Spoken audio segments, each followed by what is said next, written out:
Gloria al Señor. En esta noche vamos a continuar hablando acerca del libro de Nehemías.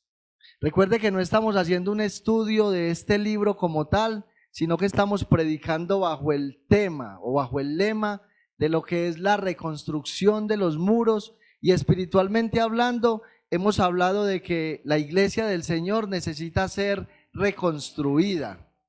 Y hemos hablado de que todos los que formamos parte de la iglesia del Señor debemos ser edificadores porque estamos llamados por el Señor preciso a esa cuestión, ser edificadores cada uno de nosotros. Y hoy vamos a mirar el capítulo 3 del libro de Nehemías, así que les invito a que tomen sus Biblias, se pongan sobre sus pies y vamos a estar leyendo el capítulo 3, pero solamente vamos a leer algunos versículos. Quiero, antes de que nosotros leamos, hacer una aclaración, porque a veces leemos la Biblia como en este caso en el capítulo 3 y se nos hace aburrido, porque vemos que hay una serie de repeticiones, pero la verdad es que si nosotros hiciéramos un estudio de este capítulo 3, creo que sería demasiado tiempo el que tendríamos que tomar para profundizar en este capítulo 3 y extraeríamos cosas tan importantes para nuestra vida cristiana, pero la verdad es que estamos en una predicación de este tema, así que vamos a estar leyendo de los versículos 1 al 5 y vamos a brincar a otros versículos. Amén, ¿ya lo tienen? Libro de Nehemías, capítulo 3, y leemos la palabra del Señor en el nombre del Padre, en el nombre del Hijo y bajo la dirección de su Santo Espíritu, y los que somos iglesia decimos, dice así la palabra del Señor. Entonces se levantó el sumo sacerdote Eliasib con sus hermanos los sacerdotes, y edificaron la puerta de las ovejas. Ellos arreglaron y levantaron sus puertas hasta la torre de Amea y edificaron hasta la torre de Ananeel. Junto a ella edificaron los varones de Jericó y luego edificó Zacur, hijo de Imri. Los hijos de Sená edificaron la puerta del pescado. Ellos la enmaderaron y levantaron sus puertas con sus cerraduras y sus cerrojos. Junto a ellos restauró Meremot, hijo de Urías, hijo de Cos, y al lado de ellos restauró Mesulam, hijo de Berequías, hijo de Mesesabel. Junto a ellos restauró Sadoc, hijo de Baana. E inmediato a ellos restauraron los tecoitas, pero sus grandes no se prestaron para ayudar a la obra de su Señor. Versículo 9. Junto a ellos restauró también Refaías, hijo de Ur, gobernador de la mitad de la región de Jerusalén. Versículo 14. Reedificó la puerta del muladar Malquías, hijo de Recab, gobernador de la provincia de Bet-Akerem. Dios mío, qué nombre. Él la reedificó y levantó sus puertas, sus cerraduras y sus cerrojos. Versículo 16.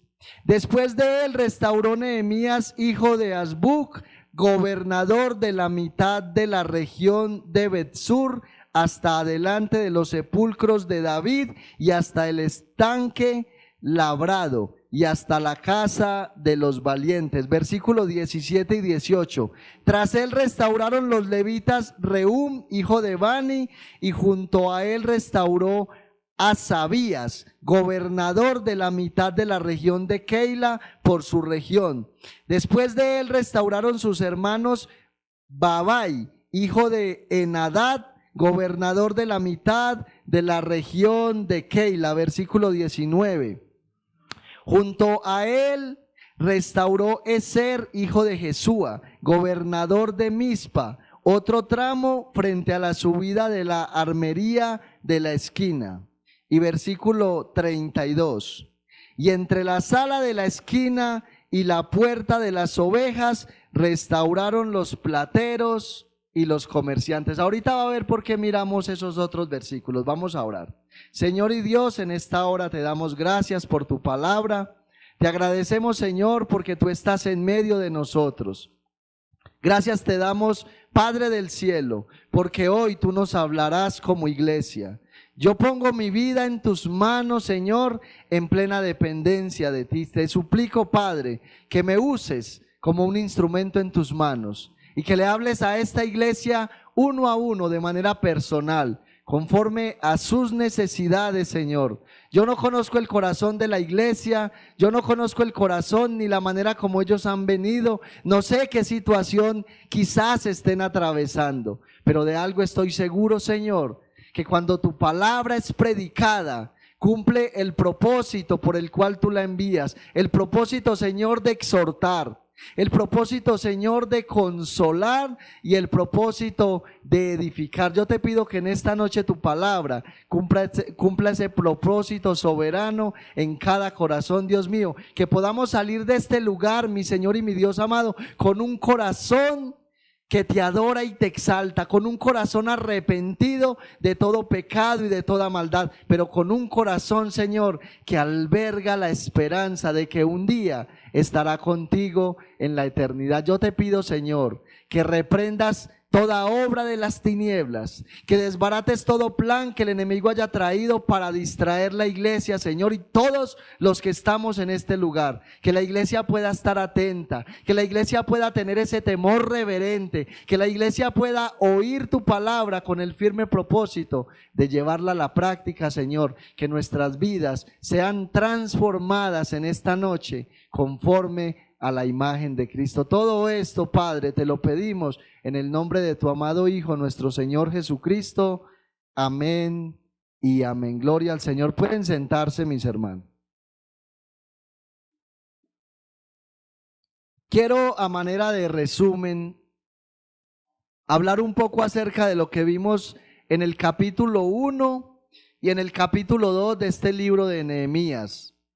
Pero también les quiero recordar a los hermanos, a los amigos, que tenemos un canal de YouTube donde pueden ver esta y otras predicaciones que tenemos. Tenemos el primer y segundo mensaje acerca de este libro de Nehemías y hoy vamos a mirar el tercer mensaje en el capítulo 3. Entonces vamos a recordar un poco acerca de lo que vimos en el capítulo 1. El capítulo 1 comienza hablando acerca de Nehemías, que es el escritor de este libro. Nehemías era copero del rey y estaba allá en Susa, la capital de Persia. El hombre servía como copero del rey e inmediatamente llega uno de los judíos llamado Anani y le habla acerca de la condición por la cual estaba atravesando la ciudad de Jerusalén y le dice que la ciudad está quemada. Las puertas han sido quemadas a través del fuego, la ciudad está en un estado miserable. La reacción que tiene Nehemías inmediatamente es que se sienta a causa del dolor que produjo aquella noticia en su corazón y empieza a llorar y empieza inmediatamente delante del Señor a confesar su propio pecado y a confesar el pecado del pueblo. Pero luego de él orar, de él confesar el pecado del pueblo, él empieza a pedirle a Dios que cumpliera esa promesa que él había hecho por boca de Jeremías, de traer la liberación al pueblo luego de 70 años. Pero también empieza a orarle al Señor suplicándole que le diera gracia para que cuando él se presentara delante del rey, el rey le permitiera volver a Jerusalén para ir y reconstruir la ciudad. Esta oración de Nehemías duró 4 meses. Y eso es lo que posteriormente podemos ver en el capítulo 1. Luego ya en el capítulo 2 vemos a Nehemías delante del rey. El rey viene y le habla a Nehemías. Nehemías le cuenta la situación por la cual está atravesando su nación. Y el rey le permite no solamente ir a reconstruir la ciudad, sino que el rey le provee lo necesario para él ir y construir. Pero cuando Nehemías está en la ciudad de Jerusalén, Nehemías no llega a la deriva, a trabajar de inmediatamente, sino que él primero llega e inspecciona la ciudad. Primero llega y mira la situación en la cual está la ciudad. Y luego de que él ve el estado de la ciudad, reúne a todos los ancianos de Israel, a todo el pueblo, les lleva a la conciencia de la magnitud del problema y luego inmediatamente este hombre les dice a ellos, los anima a reconstruir la ciudad. La respuesta, escuche, la respuesta del pueblo fue una respuesta positiva. Ellos inmediatamente responden, levantémonos y edifiquemos. Pero entonces es importante mirar el porqué de la respuesta del pueblo. ¿Por qué el pueblo verdaderamente respondió tan positivamente ante la petición de Nehemías? Y eso lo podemos ver en el versículo 17 del capítulo 2. Escucha lo que Nehemías le dijo al pueblo. Les dije, pues, vosotros veis el mal en que estamos, que Jerusalén está desierta y sus puertas consumidas por el fuego. Venid y edifiquemos el muro de Jerusalén y no estemos más en oprobio. Primero él les muestra la necesidad y luego les dice algo que es bien importante. Versículo 18. Entonces les declaré cómo la mano de mi Dios había sido buena sobre mí y asimismo las palabras que el rey me había dicho, y dijeron, levantémonos y edifiquemos. ¿Sabe por qué el pueblo reaccionó de esta manera? Porque vieron en Nehemías un hombre que estaba dispuesto a servir a Dios. Porque vieron en Nehemías un siervo avivado. Porque vieron en Nehemías un hombre que verdaderamente amaba a Dios, amaba a su pueblo, pero que por encima de todo estaba buscando la gloria de Dios. Escuche, si usted y yo somos conscientes de la necesidad que hay en esta iglesia, de que la iglesia sea edificada, necesitamos en primer lugar tener corazones de siervos. Por eso el título que hemos puesto al mensaje de esta noche es: levantémonos todos y edifiquemos. Y el propósito de este capítulo 3 es mostrar verdaderamente que a la hora de edificar la iglesia del Señor se necesita que todos y cada uno de sus miembros se levanten a trabajar. Ese es el propósito, que todos y cada uno de sus miembros comiencen a trabajar para levantar la iglesia. Aquí ninguno sobra. Aquí ninguno es más ni menos que nadie. Todos somos iguales delante de Dios y todos tenemos el llamado a reconstruir los muros de la iglesia. ¿Quiénes fueron los que se levantaron a trabajar acá? Y por qué yo tomé varios versículos adicionales. Escuche, es que los que se levantaron a trabajar acá realmente no eran constructores. No eran constructores.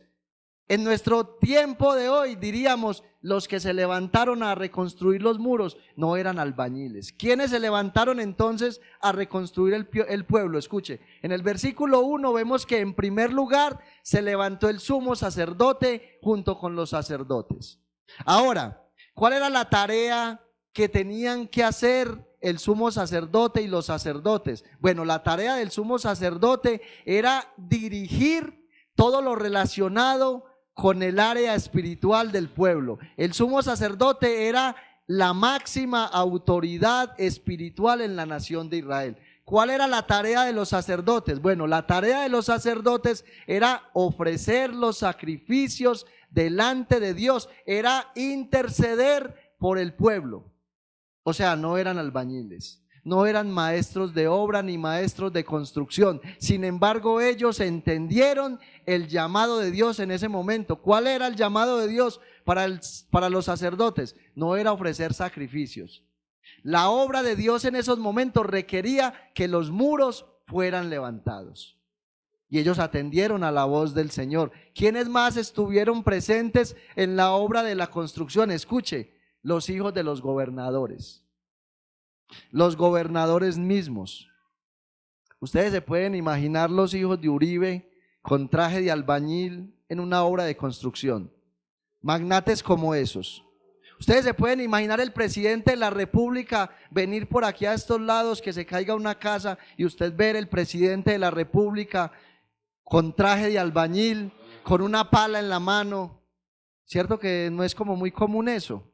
Bueno, eso es lo que vemos aquí, los hijos de los gobernadores y los mismos gobernadores, los nobles de la ciudad se pusieron su traje de albañiles y empezaron a reconstruir también. Los levitas, los plateros, los perfumeros y los comerciantes.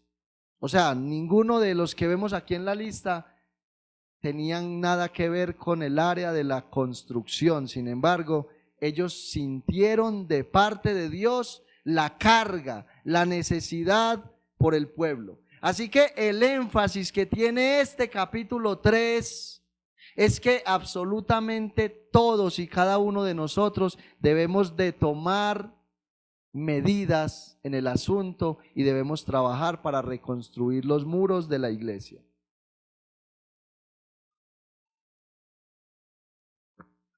Escuche esto, el propósito de Nehemías, el cual él pasó a todo el pueblo para reconstruir los muros, era buscar la gloria de Dios. Escuche, y con ella, hablando de la gloria de Dios, teniendo la gloria de Dios para él y para el pueblo que estaba buscando Nehemías, que su presencia estuviese de manera total y permanente en ellos. Es que Nehemías no estaba buscando simplemente ir y reconstruir unos muros físicamente hablando, no. El propósito de Nehemías era mostrar, manifestar la gloria de Dios, que la gloria de Dios descendiera de manera permanente sobre el pueblo y siempre estuviera con ellos. Ese era el propósito que Nehemías tenía a la hora de ir a reconstruir estos muros en Jerusalén. Que la presencia de Dios pudiese estar siempre con ellos. Ahora, escuchen esto que le voy a decir, porque es importante que los niños que hay en esta noche, en este lugar, entiendan que ellos también son parte de la iglesia.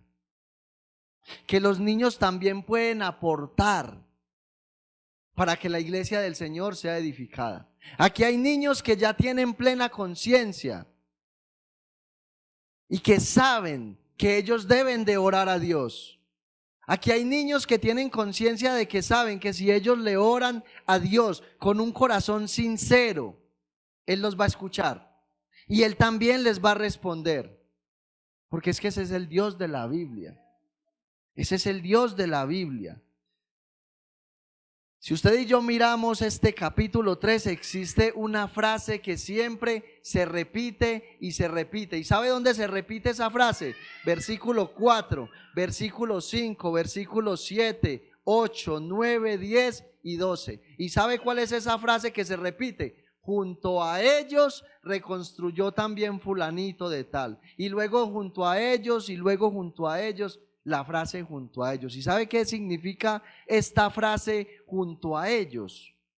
Significa que donde termina el trabajo de alguno de los que están edificando, allí comienza el trabajo del otro. Entonces, es decir, había alguien reconstruyendo aquí en esta parte y donde él terminaba de construir, había otro ahí que seguía construyendo y así por el estilo se fueron reconstruyendo los muros con sus puertas. ¿Y esto qué significa para nosotros la iglesia en el día de hoy?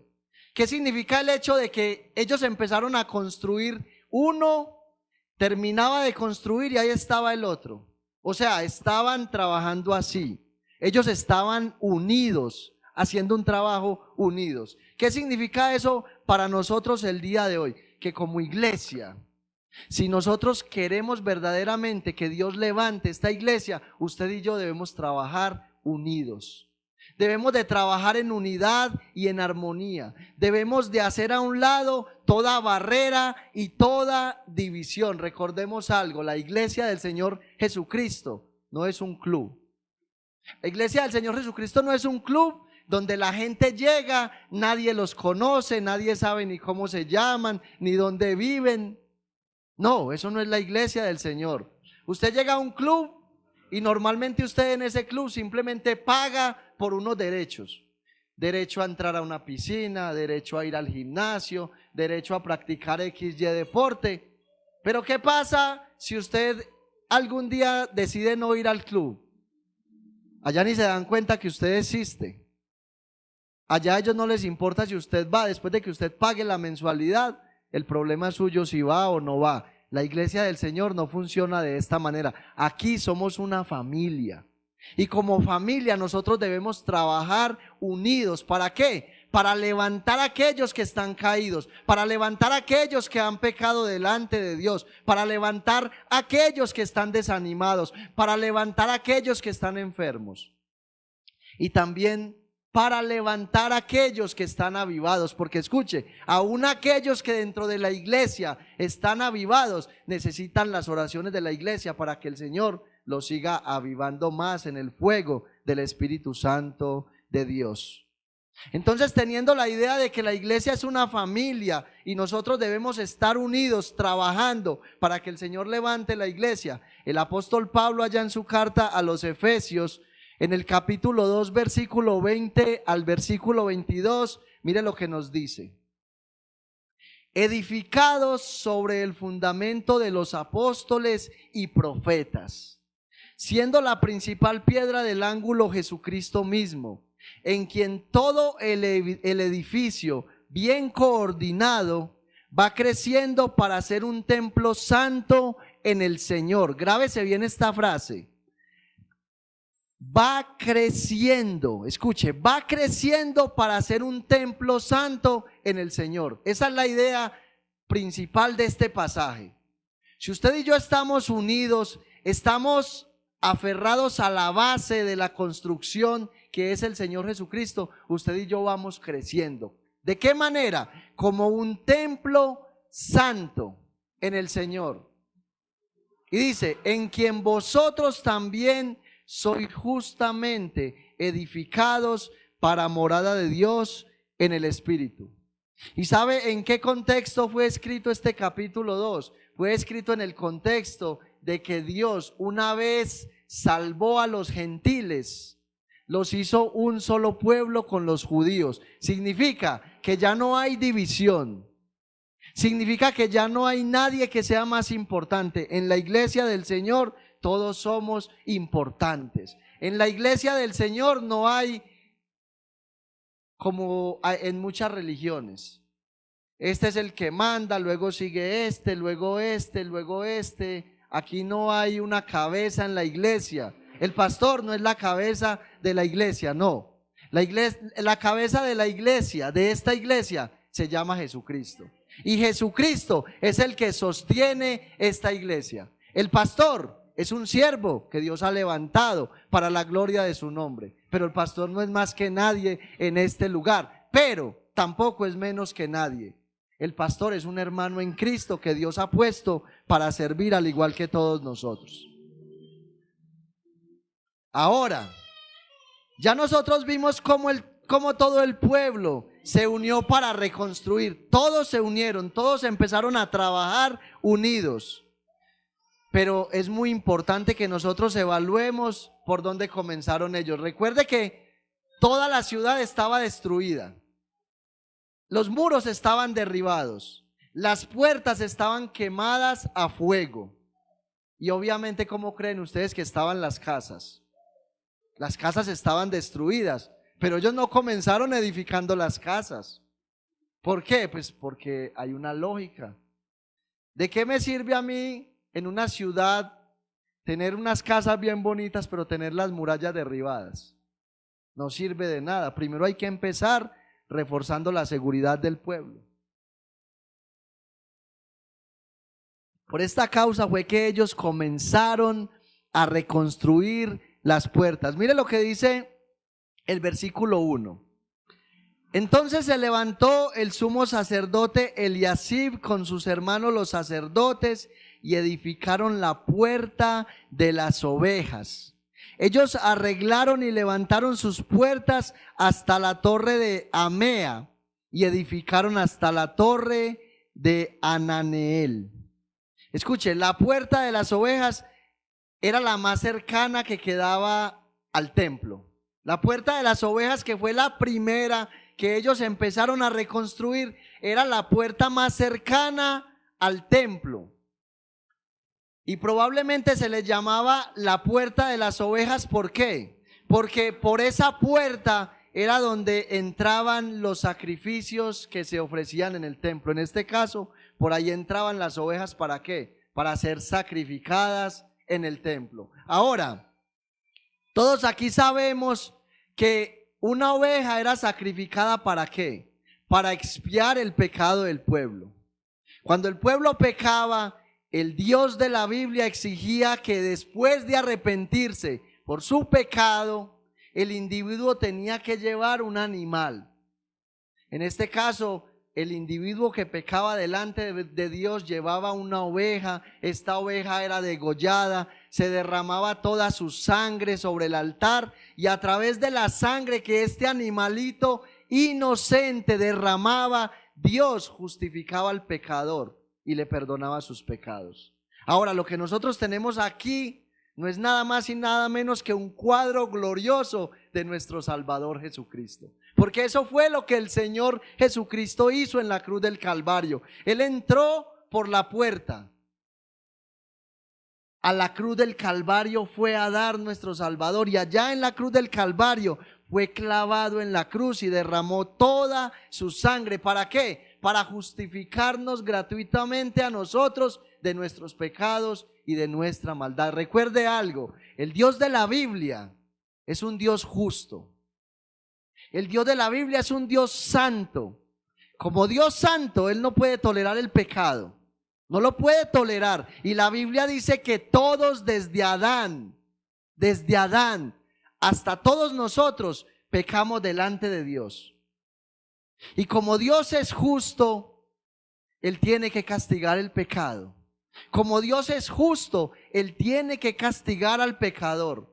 Ahora, ¿qué hubiese pasado si nuestro glorioso Salvador Jesucristo no hubiese ido a la cruz del Calvario a derramar toda su sangre para perdonarnos a nosotros? Nosotros hubiéramos recibido la ira de Dios y hubiésemos sido declarados culpables en el tribunal de Dios y hubiéramos ido al infierno. Pero como Cristo murió por nosotros, para que nosotros fuéramos librados de la ira de Dios, por esa causa es que usted y yo necesitamos venir a Cristo en arrepentimiento y fe y clamarle para que nos perdone de todo pecado y de toda maldad.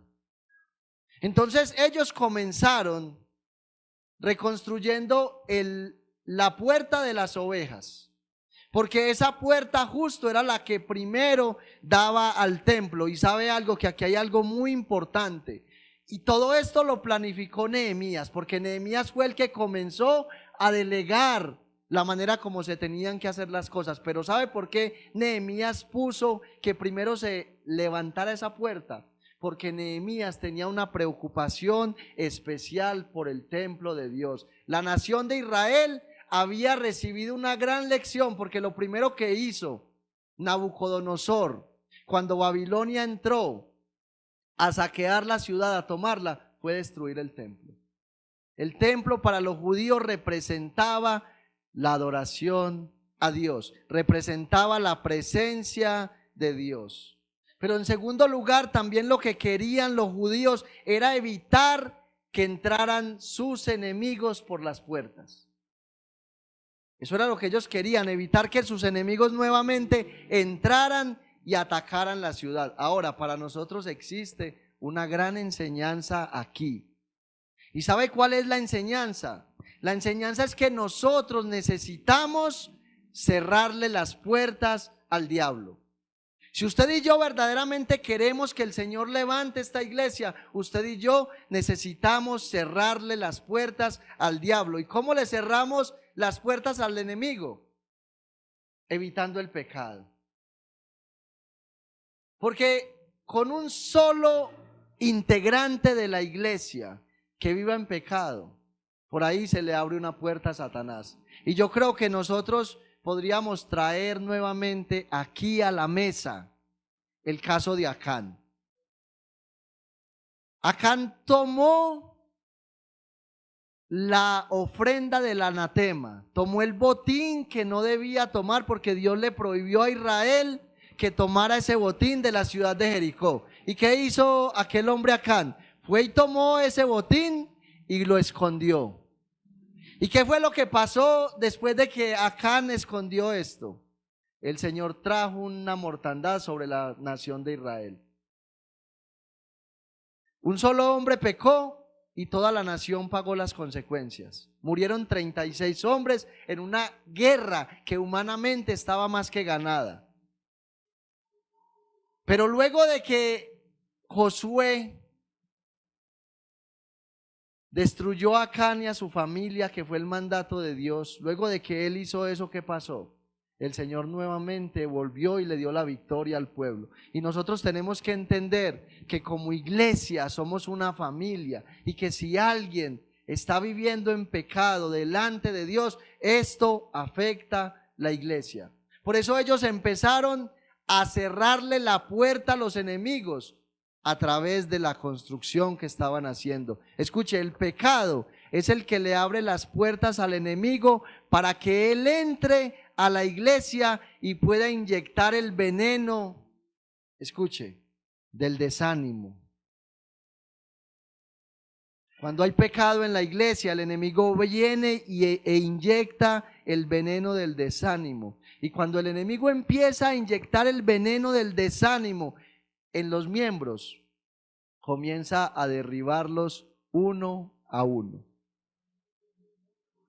La vez pasada que hablábamos en este mensaje, decíamos que la iglesia del Señor es una iglesia que vive diferentes etapas. Hay momentos donde uno ve la iglesia avivada. Hay veces donde uno ve que la iglesia están todas las sillas ocupadas. Y uno ve la iglesia en ese fuego, en ese fervor.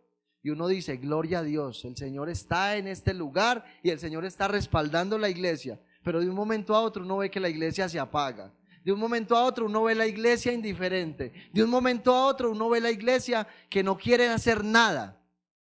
Y la pregunta es, ¿por qué? La respuesta es sencilla, porque hay pecado dentro de la iglesia. Entonces el pecado hay que sacarlo de la iglesia.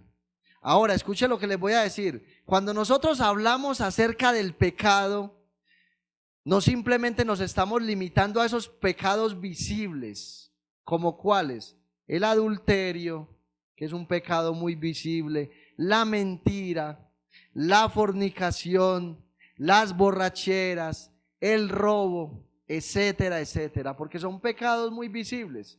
Bueno, de hecho, si alguno de los hermanos aquí llegara borracho, pues todos nos daríamos cuenta. Simplemente porque empieza a caminar como para los lados, o simplemente le habla a usted y ese aliento de Mondragón es algo muy visible, ¿cierto? Se le siente el olor a alcohol desde lejos. Ahora, cuando alguien dice una mentira, es muy fácil uno darse cuenta, porque regularmente detrás de la mentira la persona se sonroja, le cambia el semblante y así por el estilo. Hay pecados que son muy visibles, pero cuando hablamos del pecado en la iglesia no nos limitamos a aquellos que son muy visibles, sino también a pecados que son poco visibles, como cuáles. Escuche, esos pecados que son poco visibles afectan a la iglesia. ¿Cuáles son esos pecados? El chisme. El chisme es un pecado que es poco visible, porque para que haya chisme se necesitan dos personas. Cuando usted empieza a hablar chismes de los hermanos de la iglesia, esto comienza a afectar. ¿Qué otro pecado? La murmuración. Cuando usted empieza a murmurar de los hermanos de la iglesia. El orgullo, la indiferencia. ¿Qué otro pecado podríamos mencionar aquí? La calumnia. Cuando usted calumnia a algún hermano, y yo le voy a decir algo, dañarle la reputación a alguien es muy fácil, pero vuelva, levántele la reputación a ese que usted se la dañó, para que usted vea lo difícil que es. Y todo ese tipo de pecados, ¿qué es lo que hacen en la iglesia? Van enfriando la iglesia, van enfriando la iglesia, van trayendo desánimo. Cuando hay pecado en la iglesia viene a adorar y no hay libertad. No hay libertad. El Espíritu Santo no se mueve con la misma libertad en la iglesia. ¿Y qué hace eso? Va trayendo desánimo a la iglesia. Ahora surge una pregunta en este momento. ¿Qué necesitamos nosotros? Escuche bien esta pregunta. ¿Qué necesitamos nosotros para dejar de lado todo aquello que es pecaminoso en nuestra vida? Para así cerrar las puertas al enemigo y edificar la iglesia del Señor con efectividad. ¿Qué necesitamos nosotros para eso? Bueno, yo creo que la respuesta nos la da el mismo apóstol Pablo en el capítulo 2 de Efesios, continuando en los versículos 11 al versículo 20. Ahorita leíamos hasta el 10. Ahora, yo quiero que usted le preste mucha atención a lo que el apóstol Pablo dice en estos versículos 11 al 20 del capítulo 2 de Efesios. Por tanto, acordaos de que en otro tiempo vosotros los gentiles, en cuanto a la carne, erais llamados incircuncisión por la llamada circuncisión hecha con mano en la carne. En aquel tiempo estabais sin Cristo, alejados de la ciudadanía de Israel y ajenos a los pactos de la promesa, sin esperanza y sin Dios en el mundo. Yo quiero que usted tenga en cuenta eso. ¿Por qué? Porque eso éramos nosotros. Nosotros, ¿cómo vivíamos? Vivíamos sin Cristo. Vivíamos sin esperanza y sin Dios en el mundo. Practicábamos todo tipo de pecado. Mis hermanos, les digo que si yo pudiese en estos momentos enumerar uno a uno los pecados que yo cometía, las prácticas que yo tenía, ustedes quizás se quedarían aterrados. Pero ¿sabe qué era lo más bonito? Que yo tenía un escapulario. Y cuando yo iba a cometer mi fechoría, lo primero que hacía era quitarme el escapulario y metérmelo al bolsillo. Yo, con permiso, Chuchito, porque yo voy para donde voy. Porque es que de la manera que usted viva su vida, de esta manera es que usted ve al Dios al que usted le sirve y en el que usted cree. ¿Sabe qué tipo de Dios tenía yo? Un Diosito así chiquitico, que solamente me veía o veía lo que yo hacía cuando lo tenía en el cuello, pero cuando me lo metía al bolsillo él no se daba cuenta. Ese era el Dios el que yo verdaderamente tenía en mi mente. Un Dios que no es igual al Dios de la Biblia, porque el Dios de la Biblia me conoce desde que estaba en el vientre de mi madre. Por eso el salmista le dice al Señor: Señor, mi embrión vieron tus ojos. Ese es el Dios de la Biblia, no el que yo conocía antes de venir al Señor. Por eso el apóstol Pablo dice aquí: vivíamos sin esperanza y sin Dios en el mundo. Pero yo quiero que usted le preste atención a los próximos versículos. ¿Por qué? Porque es importante que usted entienda que en Cristo la vida es diferente. Que en Cristo ya somos una familia y estamos llamados a edificar. Pero ¿de qué manera usted y yo debemos vivir para edificar la iglesia? Escuche lo que sigue de ahí en adelante. Pablo dice: pero ahora, y eso es lo que realmente importa, pero ahora en Cristo Jesús, vosotros que en otro tiempo estabais lejos, habéis sido hechos cercanos por la sangre de Cristo, porque Él es nuestra paz, que de ambos pueblos hizo uno. Téngalo presente, somos uno solo, derribando la pared intermedia de separación, aboliendo en su carne las enemistades, la ley de los mandamientos expresados en ordenanzas, para crear en sí mismo de los dos un solo y nuevo hombre, haciendo la paz y mediante la cruz reconciliar con Dios a ambos en un solo cuerpo, matando en ella las enemistades. Y póngale atención a esta parte que es gloriosa. Y vino y anunció las buenas nuevas de paz a vosotros que estabais lejos. Las buenas nuevas, el mensaje de salvación. Y dice: y a los que estaban cerca, porque por medio de él, los unos y los otros, tenemos entrada por un mismo espíritu al Padre. Así que ya no sois extranjeros ni advenedizos, sino conciudadanos de los santos y miembros de la familia de Dios. Eso somos ahora en Cristo Jesús. Eso somos ahora en Cristo Jesús. Wow. Si usted y yo pudiésemos entender este texto, usted y yo viviríamos tan diferente la vida cristiana. Si usted y yo pudiéramos entender qué es lo que somos en Cristo Jesús, escuche, no somos extranjeros ya no somos advenedizos. ¿Qué somos? Somos conciudadanos de los santos y miembros de la familia de Dios. ¿Qué significa eso? Que usted y yo no somos de aquí abajo. Escucha, aunque usted y yo vivimos aquí abajo, usted y yo no somos de aquí abajo, usted y yo somos de arriba. Nuestra ciudadanía ya no es acá. Por ejemplo, la cédula que yo tengo, que es de Bello, ya no es de Bello. La cédula mía ahora es de la Nueva Jerusalén, de la ciudad que desciende del trono de Dios. ¿Y qué es lo que usted y yo estamos haciendo entonces aquí abajo? Escuche, aquí abajo estamos edificando la figura de lo que seremos arriba por toda la eternidad. ¿Qué estamos haciendo aquí abajo? Estamos edificando la figura de lo que seremos arriba por toda la eternidad. ¿Cuándo? Cuando estemos en cuerpos inmortales. En este momento, usted y yo estamos en cuerpos que se enferman, estamos en cuerpos que se cansan. Pues yo le digo a usted una cosa, mi hermano, yo tengo días, sinceramente, que Dios sabe cómo vengo a la iglesia. Cansado. A veces me enfermo, a veces me fatigo, a veces paso por desánimos, a veces tengo dudas, a veces no quiero venir a la iglesia, pero sin embargo aquí estoy. ¿Sabe por qué? Porque el Señor me está edificando, porque el Señor está formando en mí la figura de lo que un día voy a hacer en la eternidad. En la eternidad no me voy a enfermar, en la eternidad no me voy a cansar, en la eternidad no voy a estar enfermo, no voy a tener sueños, solamente habrá paso y tiempo para adorar al Rey de Reyes y Señor de Señores. Por eso, escuche esto, por eso es que usted y yo no podemos perder de vista a ningún hermano de la iglesia. ¿Sabe por qué? Porque nuestros hermanos en Cristo tienen el derecho que usted y yo tenemos de estar con el Señor por toda la eternidad.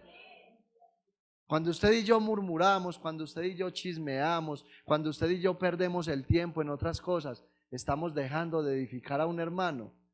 La pregunta es, ¿qué pasa si uno de ellos que Dios ha traído a este lugar parte a la eternidad sin Cristo? Por causa de que nosotros no nos esforzamos en orar por ellos, en visitarlos a ellos, en traerles una palabra de aliento en medio de la situación difícil. ¿Qué pasa si uno de estos que Dios ha traído a este lugar parte a la eternidad sin el Señor, a un infierno de tormento por toda la eternidad?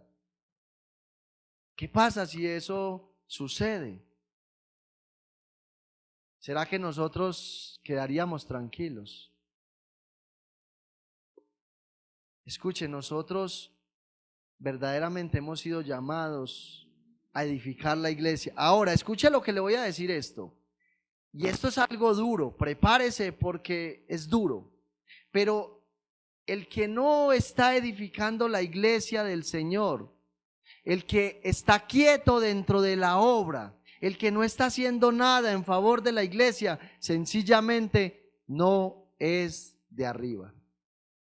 Ese que no está haciendo nada en la obra del Señor y que no está edificando, ese es de aquí abajo. Ese no ha nacido de nuevo. Ese aún es terrenal.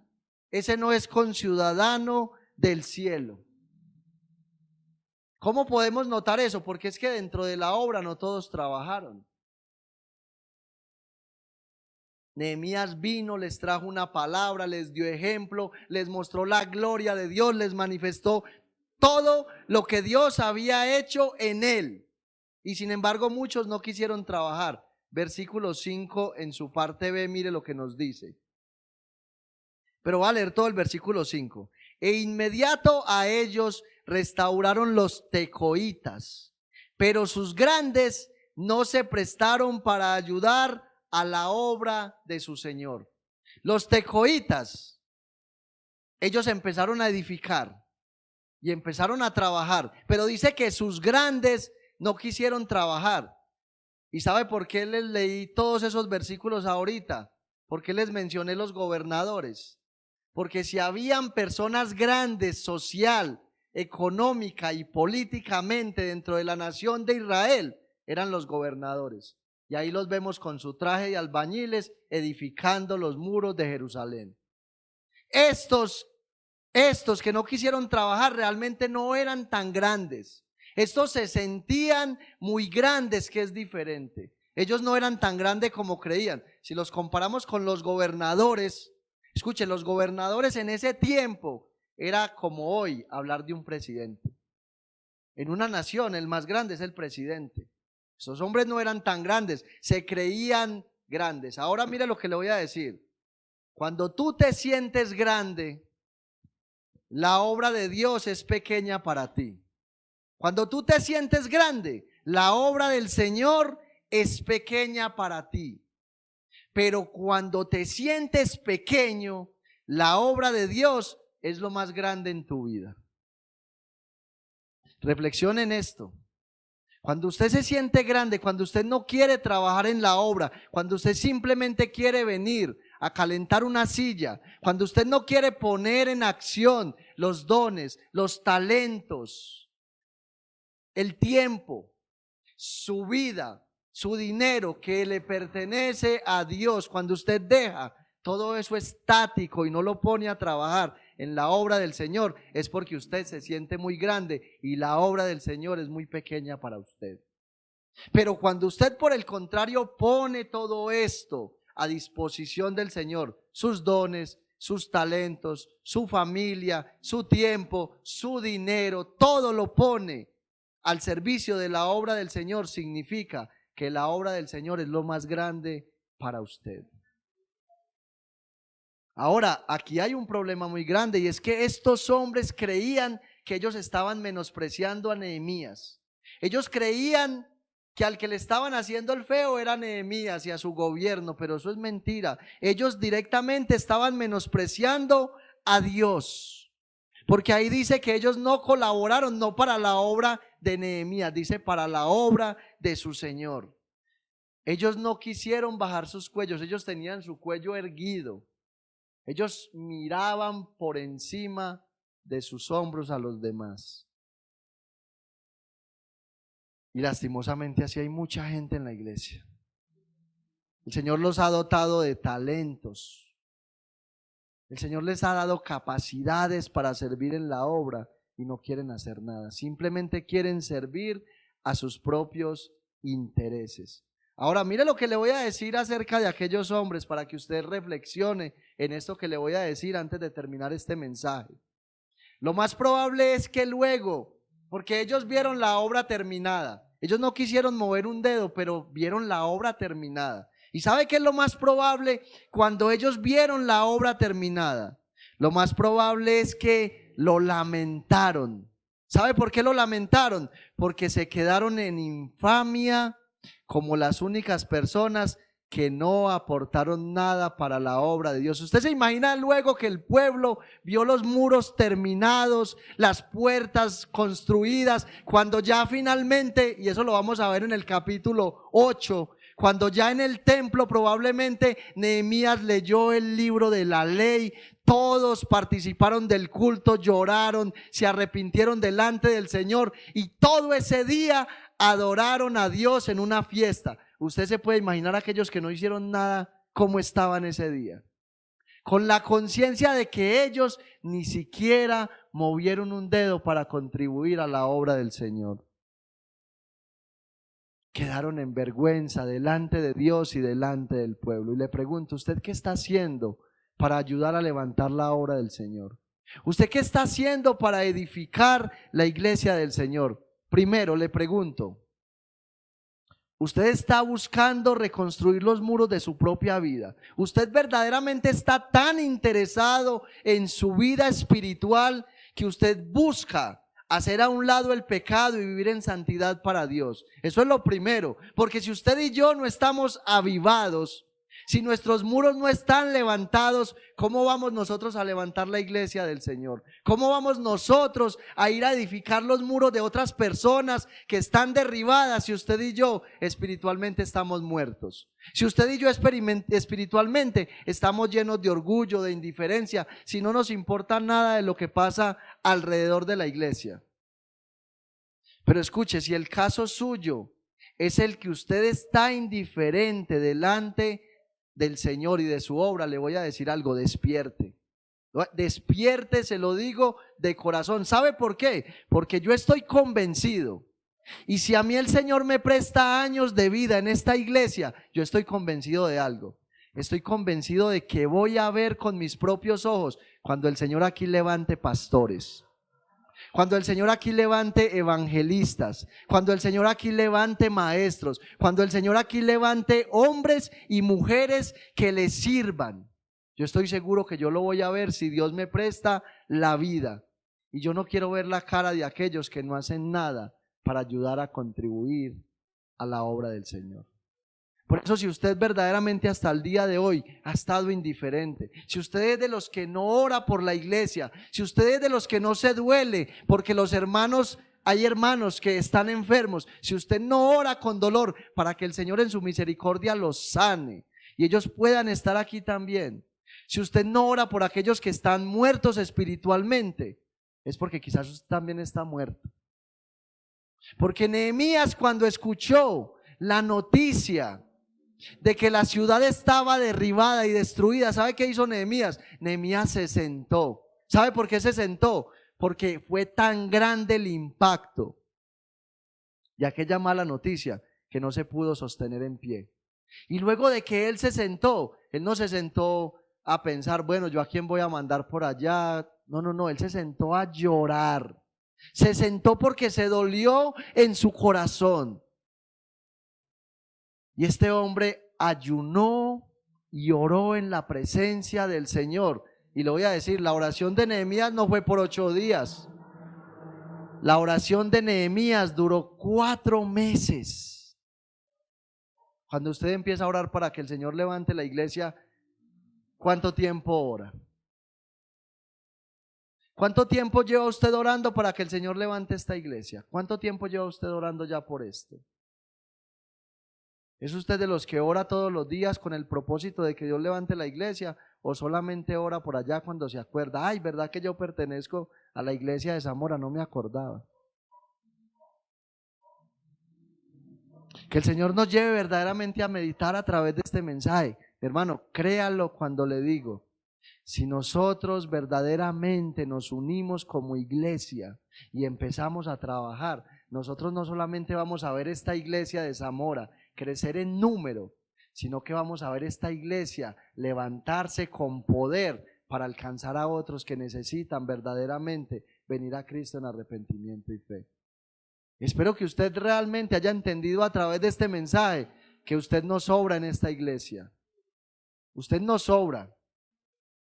El Señor no lo mandó a calentar una silla, como hemos dicho muchas veces acá. El Señor lo mandó para que usted sea parte de esta iglesia, para que usted esté avivado y empiece con su estilo de vida, con su pasión, su entrega y su fervor, a avivar a otros para la gloria de Dios. Vamos a orar. Señor y Dios, en esta hora te doy muchas gracias por tu palabra. Dios mío, yo quiero adorarte, yo quiero exaltarte, yo quiero darte todo el honor y el reconocimiento. Gracias, Señor, porque una vez nos hablas más como iglesia, una vez más, Señor, en tu misericordia te manifiestas a tu pueblo, Señor. Dios mío, yo ruego en esta hora por todos y cada uno de mis hermanos. Ruego, Señor, para que ellos hayan atendido a tu palabra. Ruego, Señor, para que tu santo y glorioso Espíritu siga haciendo esa transformación interna en cada uno de ellos. Ruego, mi Señor y mi Dios amado, para que ellos se sientan parte de esta iglesia, para que se sientan parte de este ministerio. Ruego para que tú los avives, Señor, así como avivaste a Nehemías. Ruego, Padre de la gloria, para que ellos comiencen a trabajar, primero en su vida espiritual y luego en trabajar, Dios mío, para levantar la vida de aquellos que están caídos. Señor, oro por esta iglesia. Te pido que bendigas esta iglesia. Te pido, Señor, que llenes esta iglesia de tu santo y glorioso Espíritu. Te pido, Señor, que traigas esa pasión, ese fervor, esa entrega a todos y cada uno de nosotros. Señor, que podamos entender lo que dice tu palabra, lo que somos ahora en Cristo Jesús, el llamado que tenemos uno a uno en Cristo Jesús. Ayúdanos, Señor, a seguir adelante. Ayúdanos, Señor, a permanecer. Ayúdanos, Señor, a que siempre que vengamos a este lugar, vengamos avivados, vengamos fervorosos, Señor, que dejemos de lado lo que un día fuimos en el pasado, que dejemos de lado esa mente caída, que dejemos de lado, Señor, esa mente pecaminosa, Señor, ya todo eso tuvo que haber quedado en el pasado, que ahora, Señor, tengamos la mente de Cristo, esa mente que ha sido creada para servir, esa mente que ha sido creada para amar, esa mente que ha sido creada para estar bajo tu sujeción. Ayúdanos, Señor, a hacer tu voluntad y no la nuestra. Ayúdanos a entender, Señor, que somos tus siervos, que somos tus esclavos. Ayúdanos a comprender, Señor, que hemos sido comprados a precio de sangre, que nuestra vida ya no nos pertenece a nosotros, que nuestra vida es tuya, Señor, para lo que tú demandes para nosotros. Bendice, Señor, este pueblo. Ahora, Dios mío, que salimos de este lugar, yo te ruego que nos lleves en paz, en seguridad, que nos guardes de todo accidente, que nos guarde de todo aquello que el enemigo haya puesto como tropiezo a nuestra vida. Te pido que nos ayudes a seguir adelante. Te pido, Señor, que pongas en nosotros el deseo de orar constante y fervientemente. Que pongas en nosotros, Señor, el deseo de ir constantemente a la Escritura para conocerte de manera personal. Que pongas en nosotros el deseo de congregarnos cada vez que tú nos digas que hay culto en este lugar, que nos ayudes a entender que cuando venimos a este lugar, tu presencia especial desciende sobre cada uno de nosotros y tú estás en medio de la iglesia. Lleva, Señor, este pueblo en paz y en seguridad, que salgamos de este lugar, que no salgamos de tu presencia y que podamos meditar en esta palabra para poder llevarla a la práctica y seguirnos fortaleciendo, Señor, en tu poder, en el poder de tu fuerza. Yo te alabo y te bendigo, Padre, en el nombre de Jesús. Amén y amén. Que Dios le bendiga.